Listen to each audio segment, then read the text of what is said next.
Hello दोस्तों, कैसे हो आप सब। आशा करती हूँ आप सब अच्छे होंगे। आज मैं सिंहासन बत्तीसी की तीसरी पुतली चंद्रकला की कहानी यानी तीसरा भाग सुना रही। तीसरे दिन जब वह सिंहासन पर बैठने को हुआ तो चंद्रकला नाम की तीसरी पुतली ने उसे रोक कर कहा, हे राजन, यह क्या करते हो? पहले विक्रमादित्य जैसा काम करो, तब सिंहासन पर बैठना। राजा ने पूछा, विक्रमादित्य ने कैसे काम किए थे? पुतली बोली, लो सुनो। तीसरी पुतली चंद्रकला ने जो कथा सुनाई वह इस प्रकार है। एक बार पुरुषार्थ और भाग्य में एक बात पर ठन गई कि कौन बड़ा है। पुरुषार्थ कहता है कि बगैर मेहनत के कुछ भी संभव नहीं है, जबकि भाग्य का मानना था कि जिसको भी मिलता है भाग्य से मिलता है, परिश्रम की कोई भूमिका नहीं होती। उनके विवाद ने ऐसा उग्र रूप ग्रहण कर लिया कि दोनों को देवराज इंद्र के पास जाना पड़ा।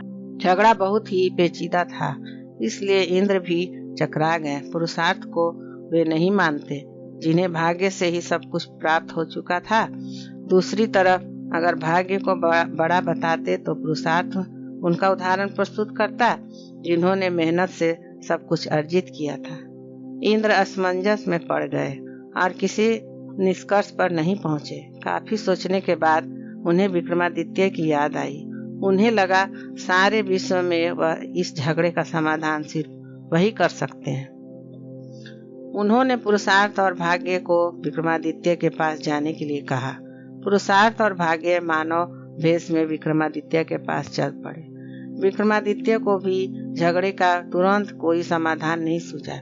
उन्होंने दोनों से 6 महीने बाद आने को कहा। जब वे चले गए तो विक्रमादित्य ने काफी सोचा।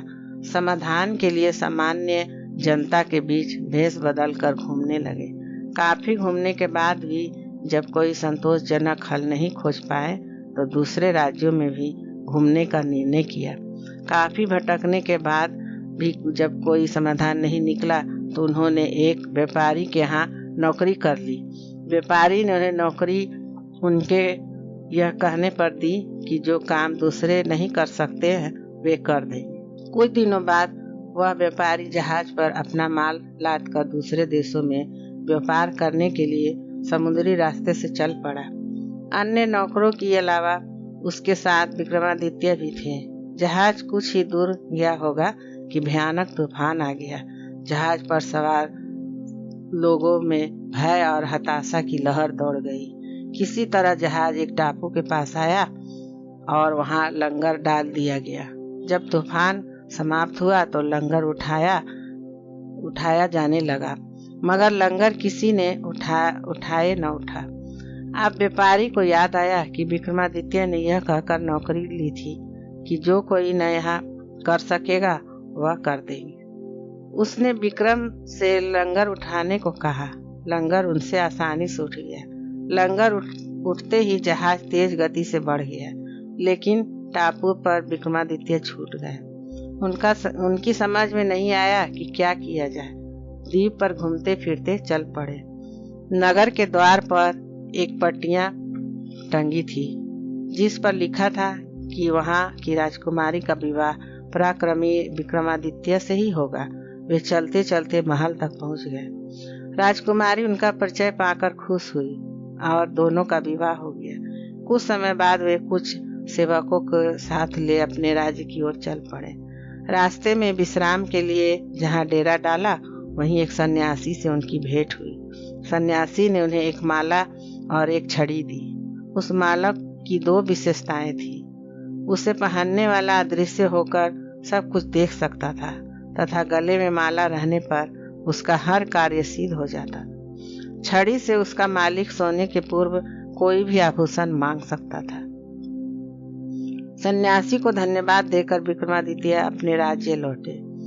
एक उद्यान में ठहर कर संग आए सेवकों को वापस भेज दिया तथा अपनी पत्नी को संदेश भिजवाया कि शीघ्र ही वे उन्हें अपने राज्य बुलवा लेंगे।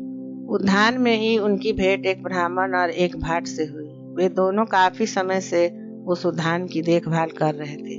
उन्हें आशा थी कि उनके राजा कभी उनकी सुध लेने तथा उनकी विपन्नता को दूर करेंगे। विक्रमादित्य पसीज गए। उन्होंने सन्यासी वाला माला भाट को तथा छड़ी ब्राह्मण को दे दी।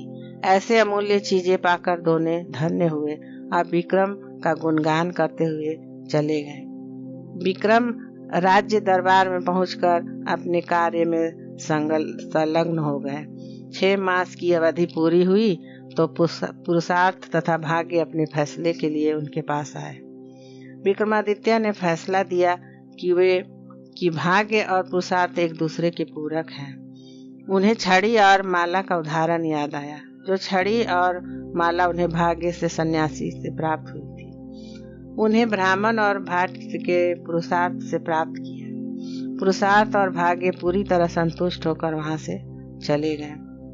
कहानी सुनकर पुतली बोली, बोलो राजा, क्या आप में ऐसा न्यायप्रिय फैसला देने की दक्षता और अमूल्य वस्तुएं दान में देने का हृदय है और सामर्थ है?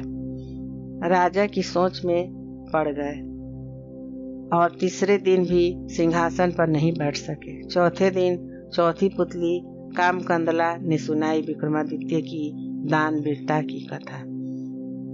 दोस्तों, आपको ये कहानी पसंद आए तो कृपया लाइक करें, सब्सक्राइब करें। धन्यवाद।